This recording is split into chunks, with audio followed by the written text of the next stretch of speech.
Hai semuanya, selamat datang di channel YouTube aku. Di video kali ini aku mau share ke teman-teman tips agar bisa lolos seleksi CPNS secara murni tanpa harus ikut bimbel. Nah, ini berdasarkan pengalaman pribadi aku yang lolos seleksi CPNS secara murni tanpa ikut bimbel. Nah, untuk teman-teman yang penasaran, ikutin terus video ini sampai dengan selesai. Jangan lupa juga untuk klik tombol like, komen, dan juga subscribe.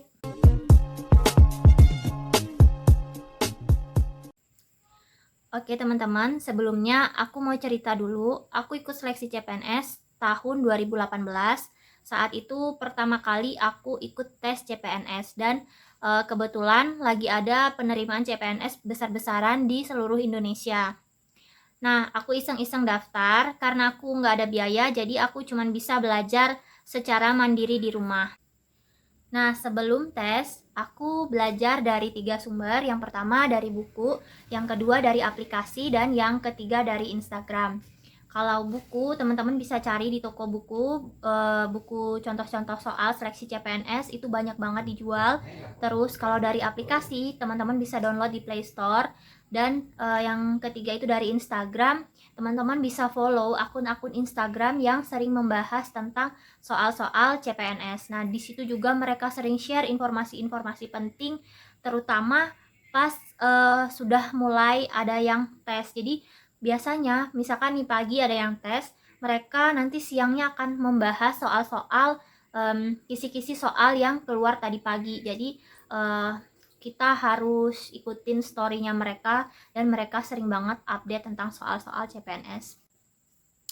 Nah, kalau teman-teman sudah beli buku, sudah follow Instagram yang membahas soal-soal CPNS, terus sudah download aplikasi, aku sarankan teman-teman untuk banyak latihan mengerjakan soal dibandingkan dengan membaca materi atau mencari materi, terutama yang udah beli buku ya, karena di buku itu kan ada tentang pembahasan materinya, terus nanti ada contoh-contoh soalnya. Aku saranin sih kalian langsung kerjakan contoh-contoh soalnya, karena nanti setelah sehabis contoh soal biasanya ada pembahasan tentang soal-soal itu.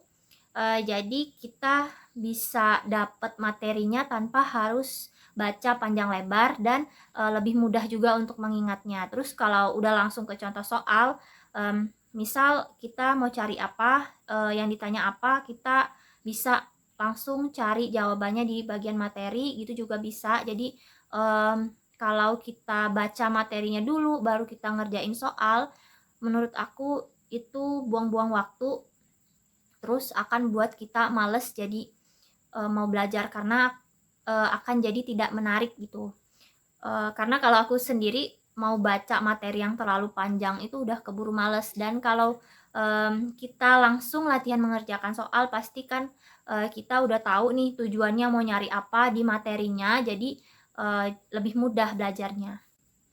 Nah, kalau teman-teman juga udah follow Instagram yang sering membahas tentang soal-soal CPNS, teman-teman juga harus langsung cari tahu, misalkan mereka share tentang apa hari ini, teman-teman langsung cari tahu. Kalau ada yang belum tahu, langsung cari di Google. Karena waktu itu aku pernah waktu SKB, jadi di Instagram itu ngebahas, katanya waktu pagi tuh ada yang tes yang keluar tuh banyak tentang nawacita.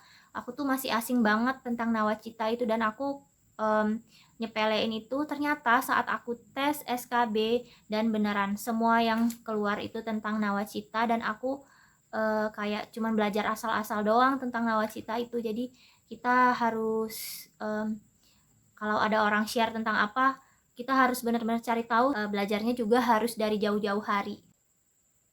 Nah, pada saat tes SKD, seleksi kompetensi dasar, jadi di situ ada 3 jenis soal.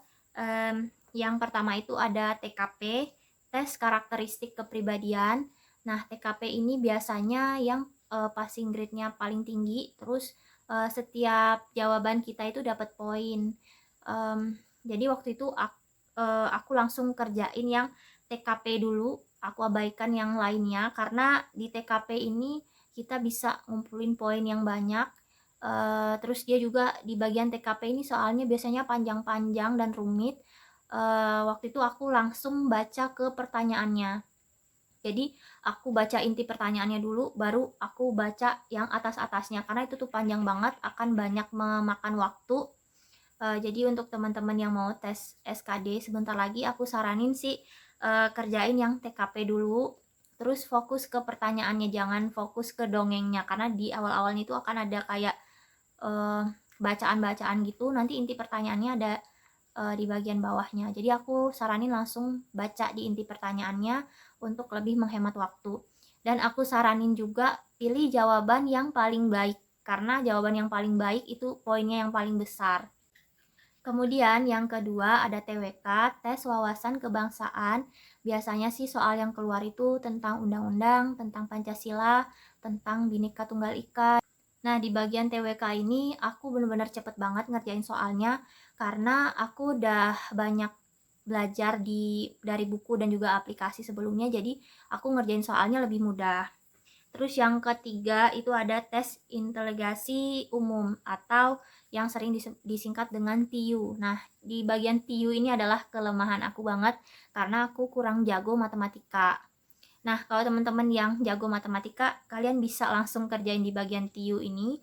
Terus kalau yang paham banget tentang wawasan kebangsaan, kalian bisa juga langsung kerjain di bagian TWK. Cuman kalau aku, karena aku udah baca triknya, jadi aku langsung aja kerjain yang TKP.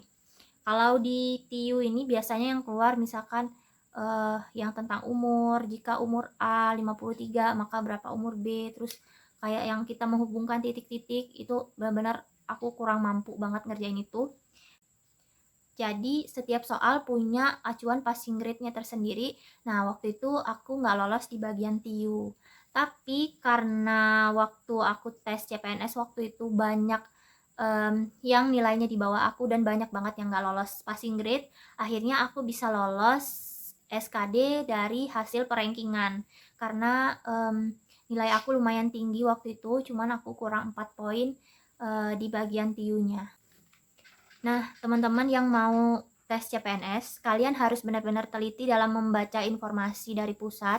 Misalkan nanti saat tes kalian diminta untuk pakai kemeja putih, pakai dasi hitam, untuk perempuan pakai rok, untuk laki-laki pakai celana hitam, perempuan pakai rok hitam, itu harus benar-benar kita ikutin. Jangan sampai karena hal sepele kita jadi nggak bisa ikut tes. Mungkin itu aja sih sharing dari aku. Semangat buat teman-teman pejuang NIP. Semoga kalian berhasil mewujudkan impian kalian. Segini dulu video dari aku. Sampai ketemu di video aku selanjutnya. Bye-bye.